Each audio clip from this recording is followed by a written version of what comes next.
안녕하세요. 전기기능사 필기시험. 정말 혼자 공부하시기 쉽지 않으시죠? 바로 당신을 위한 시간입니다. 오늘은 제공해주신 네이버 블로그 전기기능사 AI 학습 노트 포스팅을 딱 붙잡고 한번 파고 들어볼 건데요. 주제는 바로 전지, 그중에서도 감극지라는 조금은 생소할 수 있는 녀석입니다. 오늘 이걸 확실히 알아서 시험 자신감 팍팍 충전해 가셨으면 좋겠습니다. 반갑습니다. 네, 전지. 이거 정말 전기 분야에서는 기본 중에 기본이죠. 특히 전기 기능사 시험에서는 빼놓을 수가 없습니다. 단순히 건전지가 어떻게 생겼냐가 아니라 그 안에서 어떤 화학 반응이 일어나고 또 그 때문에 어떤 현상이 생기는지. 예를 들면 오늘 얘기할 분극작용이랑 이걸 막는 감극제 원리 같은 거요. 이걸 아는 게 중요합니다. 제공해 주신 그 블로그 자료가 마침 이 부분을 아주 명쾌하게 짚어주고 있더라고요. 맞아요. 저도 보면서 시험 문제가 딱 이렇게 나오겠구나 싶었어요. 자, 그럼 바로 본론으로 들어가 볼까요? 그 블로그 포스팅 시작부터 아주 핵심을 찌르는 질문을 던지죠. 전지에 관한 사항이다. 감극제는 어떤 작용을 막기 위해 사용되는가? 하고요. 선택지도 딱 주어졌어요. 1번 분극작용, 2번 방전, 3번 순환전류, 4번 전기분해. 여기서 벌써 느낌이 오죠.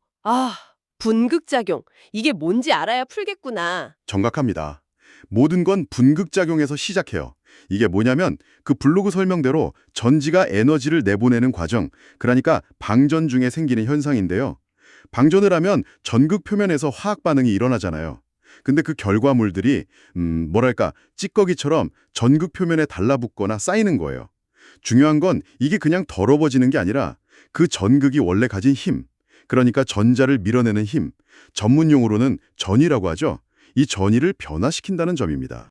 잠깐만요. 전위를 변화시킨다. 그게 구체적으로 어떻게 된다는 거죠? 그게 왜 문제인데요? 그냥 뭐가 좀 끼는 거랑은 다른 느낌인데요? 네, 좋은 질문이에요. 전위가 변한다는 건 쉽게 말해서 전극이 제 힘을 못 쓴다는 뜻이에요. 예를 들어 양극 플러스는 힘이 약해지고 음극 마이너스도 힘이 약해지는 식으로요. 전지의 전체 전압은 이 둘의 힘 차이로 결정되거든요. 근데 분극작용 때문에 이 차이가 줄어드는 거죠. 블로그에서도 지적했듯이 결국 배터리 전체의 전압, 즉 전기를 밀어내는 힘이 약해지는 거예요. 심각하죠. 비유하자면 열심히 달려야 하는데 발목에 모래주머니가 자꾸 차는 것과 비슷하다고 할까요?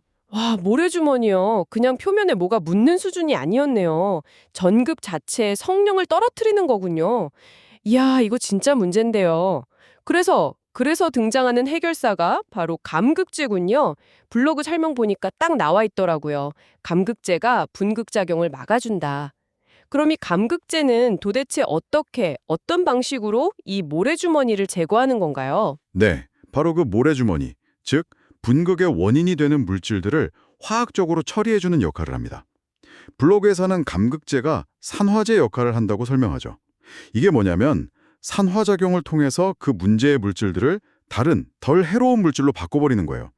예를 들어서 방전 중에 양극 근처에 수소기체 같은 게 생겨서 쌓인다. 그러면 감극제가 이걸 산화시켜서 물 같은 걸로 만들어버리는 거죠. 이렇게 원인 물질을 계속 없애주니까 전극이 깨끗하게 유지되고 제 성능을 계속 낼 수 있는 겁니다. 와, 진짜 똑똑한데요? 그냥 닦아내는 게 아니라 화학적으로 변신시켜서 해결한다니. 블로그에서 예시로 든 그 이산화망간, MnO2라고 하죠. 그거랑 이산화납, PbO2 이런 애들이 바로 그런 산화제 역할을 하는 대표 주자들이군요. 맞습니다. 이산화만간은 그 흔히 쓰는 만간 건전지 있죠. 거기서 아주 중요한 역할을 하고요. 이산화납은 자동차 배터리 같은 납축전지에서 없어서는 안 될 존재죠. 물론 어떤 감극제를 쓸지는 전지 종류에 따라 다릅니다. 어떤 화학 반응을 쓰느냐에 맞춰서 가장 효과적인 걸 골라 쓰는 거죠.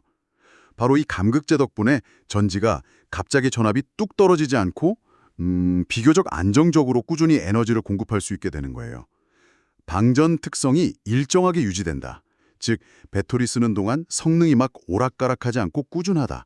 이것도 감극제 역할이 큽니다. 자, 이제 감극제가 뭔지, 왜 필요한지 확실히 알겠습니다.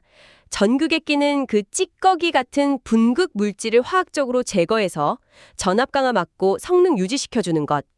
그럼 다시 맨 처음 질문으로 돌아가 보죠. 감극제는 어떤 작용을 막기 위해 사용되는가?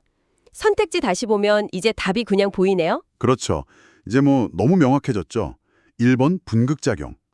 감극제가 존재하는 이유 자체가 바로 이 분극작용을 없애기 위한 거니까요. 블로그 결론처럼 정답은 1번입니다. 근데 다른 선택지들도 왜 답이 아닌지 한번 짚고 넘어가면 더 확실해지겠죠? 네, 저도 그게 궁금했어요.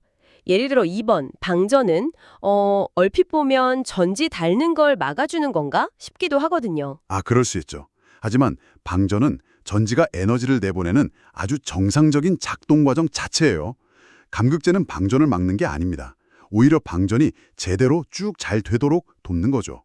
분극작용 때문에 방전이 잘 안 되는 걸 막는 거지 방전 자체를 멈추게 하는 게 아니에요. 만약 그렇다간 그건 전지가 아니죠. 아하, 그렇군요. 방전은 정상, 분극작용은 비정상. 딱 구분되네요. 그럼 3번 순환 전류나 4번 전기분해는요? 이것도 뭔가 전지에 안 좋은 현상 같은 이름인데요. 네, 그것들도 문제 현상이긴 합니다. 순환 전류는 전극 자체의 불순물 때문에 내부에서 저절로 에너지가 새는 현상이고요. 전기 분해는 외부 전기로 물질을 분해하는 건데 충전 과정과 관련이 있거나 전해액이 분해되는 걸 말할 수도 있고요. 둘 다 전지 성능에 영향을 줄 수는 있지만 감극제가 직접 나서서 해결하는 주된 타겟은 아니라는 거죠. 감극제의 주 임무는 어디까지나 분극작용 억제다. 이걸 확실히 기억하시는 게 중요합니다. 블로그에서도 이 점을 강조하고 있고요. 아, 명쾌합니다. 이제 각 선택지가 왜 맞고 틀리는지 알겠어요. 결국 시험에서는 이 감극제랑 분극작용 관계를 정확히 아는지 이걸 묻는 거군요. 그렇습니다. 특히 객관식에서는 꼭 이렇게 비슷한 다른 용어들을 섞어서 헷갈리게 만들어요. 그러니까 분극작용이라는 핵심 단어, 그리고 이걸 막는 게 감극제다. 이렇게 딱 연결해서 외워두셔야 합니다. 감극제는 분극작용 방지. 좋습니다. 그럼 오늘 우리가 깊이 파헤친 내용 다시 한번 정리해 볼게요. 전기기내사 필기시험 단골손님, 감극제. 이건 전지가 방전될 때 전극 표면에 뭔가 쌓여서 전압이 뚝 떨어지는 현상. 바로 분극작용을 막아주는 물질이다. 어떻게? 산화제로 작용해서 분극 원인 물질을 화학적으로 제거하는 방식으로 대표적인 예가 망간 건전지의 이산화망간, MnO2, 납축전지의 이산화납, PbO2 같은 것들이고 결론적으로 감극제 덕분에 우리 배터리가 안정적인 전압과 꾸준한 성능을 유지할 수 있다.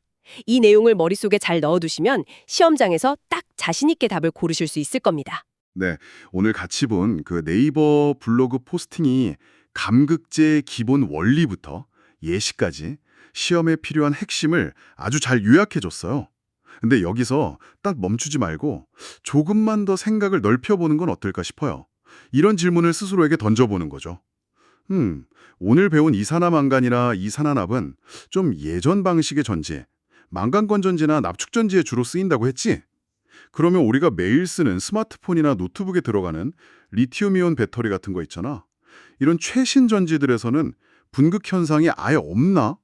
아니면 있는데 다른 방식으로 해결하고 있나? 감극제 말고 다른 방법이 있을까? 하고 말이죠.